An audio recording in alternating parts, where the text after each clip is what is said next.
You women out there, y'all petty, man. Hey, LeBron, you're 100% right on these girls hating on Caitlin Clark. Y'all petty, girls. I expect men to be petty because we're the most insecure group in the world. Oh, you are. Y'all should be thanking that girl for getting y'all private charters, all the money and visibility she bringing to the WNBA. Don't be petty like dudes. Listen, what she's accomplished, give her flowers. Stop being petty, all you women. You women out there, y'all petty, man. Hey, LeBron, you are 100% right on these girls hating on Caitlin Clark. Y'all petty girls? I expect men to be petty because we're the most insecure group in the world. You are. Y'all should be thanking that girl for getting y'all this private charters, all the money and visibility she bringing to the DMN WNBA.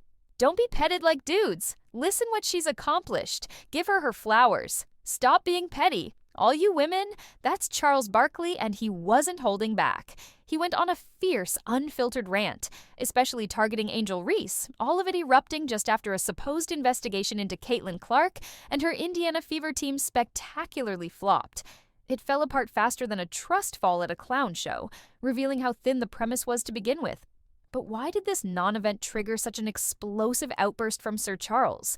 Why does Angel Reese seem to be caught off guard, looking like she's been hit with a harsh truth she wasn't ready for? Get ready, because this isn't just about basketball. This is a fiery meltdown hotter than a courtside nacho spill, and the drama is heating up at a pace that's utterly impossible to ignore. These ladies, and I'm a WNBA fan, they cannot have this Caitlin Clark thing up any worse if they tried. People believe what we say on television. Just because people don't like you or your personality, they can't get on TV and slander you. It's just total bullshit. This girl is incredible. The number of attention, eyeballs she's brought to college and the pros, and for these women to have this petty jealousness, you say to yourself, damn, what is going on? Barkley's core message was stark and direct. He believes a fundamental, almost shocking level of jealousy is running rampant among WNBA players, particularly directed at Caitlin Clark. These ladies, and I'm a WNBA fan, they cannot have this Caitlin Clark thing up any worse if they tried. He finds it unbelievable, even frustrating, that instead of embracing the tidal wave of positive change Clark has brought, some players are consumed by envy. He points out the undeniable truth. Clark is directly responsible for unprecedented financial gains and visibility for the league. Y'all should be thanking that girl for getting y'all this private charters, all the money and visibility she bringing to the DMN WNBA. For a league that has struggled for decades to gain mainstream traction and secure basic amenities like consistent private travel, Clark's arrival wasn't just impactful, it was revolutionary. Barkley's perspective is clear. Players should be showering her with praise, giving her flowers, not engaging in petty behavior. He sees it not just as poor sportsmanship, but as an almost self-destructive tendency that harms the very league they play in. On here. And the thing I love about her, she never says a word. But these ladies, who I love and respect their game, they couldn't have this thing up any worse. There's been so much negativity. And a lot of it is just petty jealousy, petty jealousy. And it's really unfortunate because what she's done for the game, listen, I believe in Ricky Hazen, but some of the criticism has gotten overboard. And I think it's really unfair because, man, she got you look at the ratings for the draft, for the WNBA, she's making everybody money. And I think she's got some deals. Good for her. I mean, the girl just set the record for the most points ever scored in college. I mean, that's pretty incredible. And the timing of Barkley's outburst? It wasn't random. It came right after the so-called investigation into the Indiana Fever, and Caitlin Clark crumbled into dust. The investigation was flimsy, barely holding together like a soggy paper towel. What exactly was being scrutinized? Were they investigating Clark for breathing too loudly near an opponent? For displaying too much confidence? The entire ordeal resembled a high school student council impeachment. Over the top, noisy, filled with speculation, and ultimately lacking any real substance. It exposed the manufactured nature of much of the drama swirling around Clark, proving that when put under official scrutiny, many of the accusations simply evaporated. WNBA just came back with an investigation into allegations of their fans chanting things at various players. The investigation revealed no evidence that that ever took place. But you have a deep connection to the WNBA. You've been a part of some controversies when it comes to the WNBA. I'm just curious about your thoughts. Well, Will, I was a team owner for a decade, and the WNBA continues to step on a rake when it comes to Caitlin Clark, who is their billion-dollar player. I mean, she's increased ratings beyond all expectations. Yet, despite the investigation's collapse, Angel Reese seemed to jump right into the center of this narrative, torch in hand, acting as if she'd uncovered a deep, secret conspiracy to unfairly crown Caitlin Clark as the WNBA's golden child. But in reality, she hadn't uncovered anything at all. Her prominent role in amplifying the criticism and focusing on Clark felt less about revealing some hidden truth and more about deliberately stirring the pot, adding fuel to an already fiery controversy. Just when Angel Reese thought she was playing chess, Charles Barkley, the ultimate disruptor, flipped the board, snapped the clock, and effectively told her to sit down. He believes that by centering herself in this narrative, particularly one built on such a shaky foundation as the failed investigation, Reese isn't boosting her standing. She's actively risking her credibility in the eyes of seasoned observers like Barkley. Secondly, as much as we love Angel Reese because she is special, she's not Caitlin Clark as a player. Caitlin Clark is on a different level.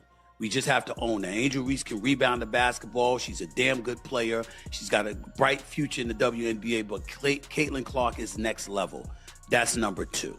Number three, Caitlin Clark's or Angel Reese's popularity in large part is attributed to her behavior towards Caitlin Clark.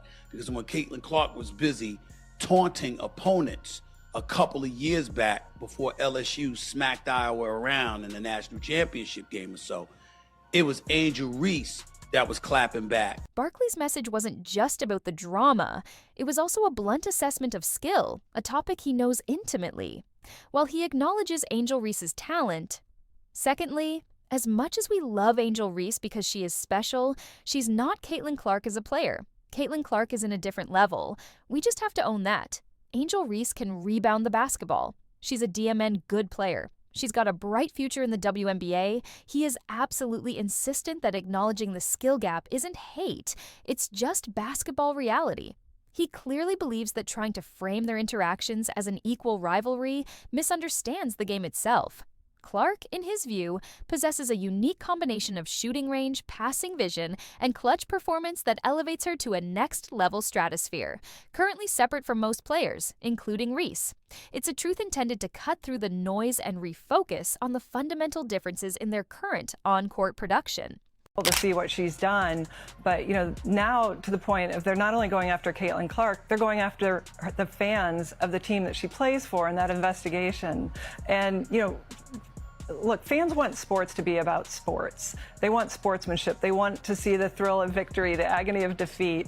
And this league continues to kneecap itself when it comes to really promoting what could be a great sport and reverting back to social justice issues that were proven to be an abject failure for the league in 2020. And I don't want to hear it.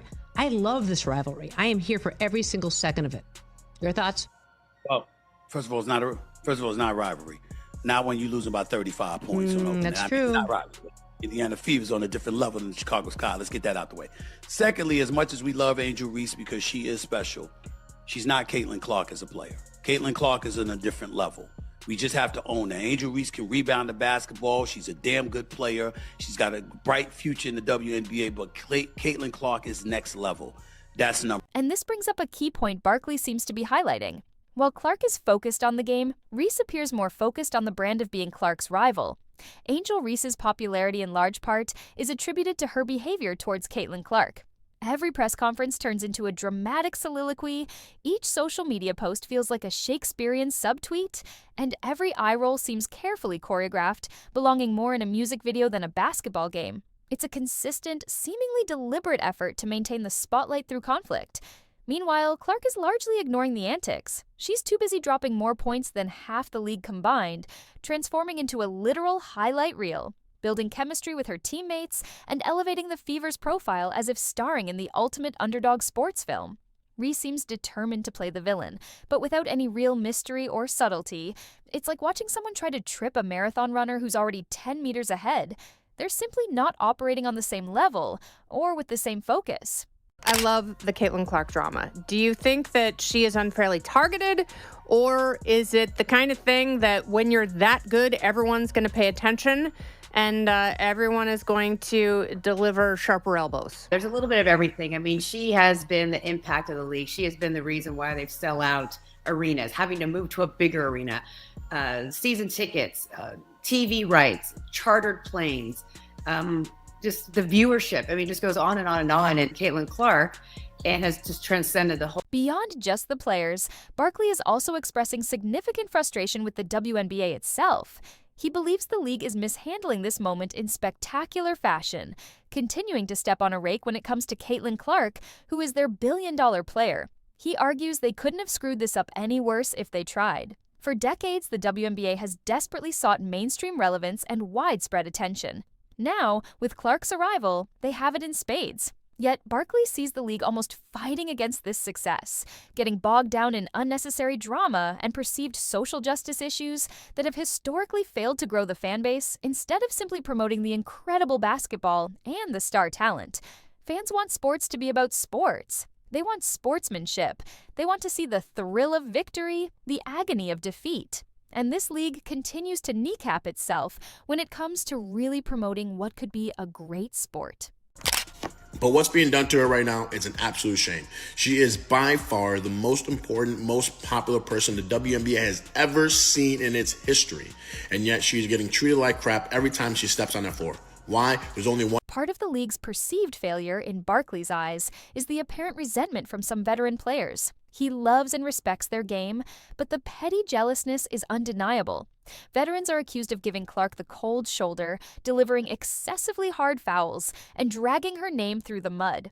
This alleged behavior feels like open resistance to the player who is generating unprecedented opportunities for everyone in the league. It's as if Clark walked into a group project, did 90% of the work, and now everyone else is mad because the teacher is praising her. The resentment, as portrayed, isn't just bad optics. It feels counterproductive to the league's growth.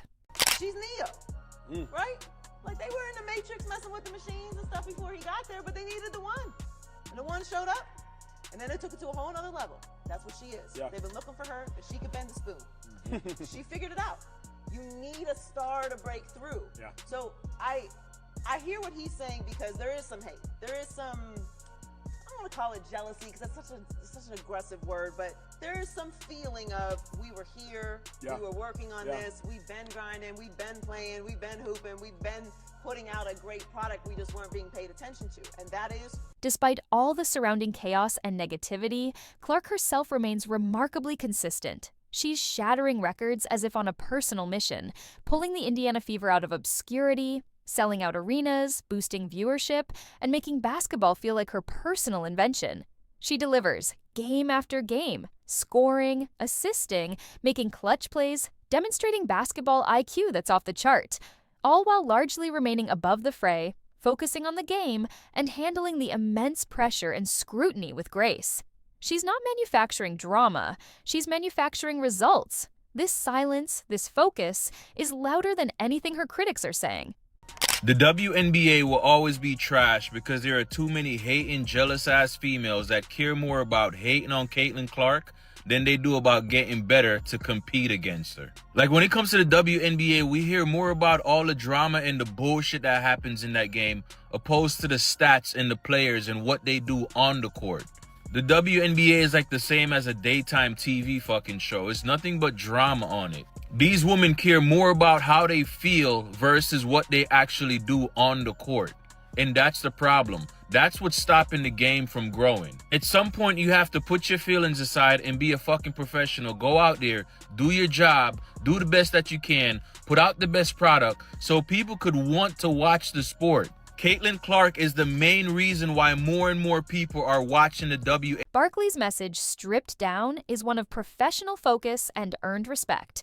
While he acknowledges Angel Reese's talent, he makes it clear you don't become elite by throwing shade at the top player. You do it by putting up jaw-dropping numbers. Clark is busy building skyscrapers while Ree is still organizing bricks. He wants players to stop focusing on social media feuds and subtle jabs and instead put their energy into improving their game. His blunt call echoes a classic sports mantra: shut up and hoop. Because in his view, talent, consistency, and focus are what truly matter in the long run, far more than manufactured rivalries or online drama. Oh, you want Caitlin Clark to come off the pedestal of being above that shit down to your levels. You want Caitlin Clark to beneath herself? To come down? No. Caitlin Clark should remain at a level that you will never aspire to be and you will never attain. That's where Caitlin Clark should stand. Now, the people that are saying stuff that you claim is racist towards Angel Reese, what? She misses rebounds? That's not racist. She doesn't behave as becoming to society. Now that more people have eyes on the WNBA, they want someone to project grace and grace. Projecting grace is racist to y'all now. Projecting grace, respect, and respecting your opponent, and those, none of this stuff that's not grace. That's not respect. No one wants to watch that. You know the exact reason why.